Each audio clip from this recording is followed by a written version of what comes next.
આપણે જે એક્ટિવિટી કરાવી રહ્યા છીએ તે કોક્લિયર ઇમ્પ્લાન્ટના ચાઇલ્ડને નંબર્સનો કોન્સેપ્ટ જે આઈડેન્ટિફિકેશન કરાવવું જોઈએ તે કરાવી રહ્યા છીએ કે તેના કારણે જે ઓડિટરી વર્બલ થેરાપીનું જે થર્ડ સ્ટેજ છે જે આઈડેન્ટિફિકેશન છે તે બાળક સારી રીતે કરી શકે. 1 2 3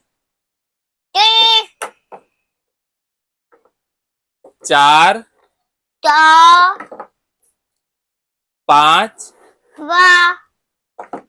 6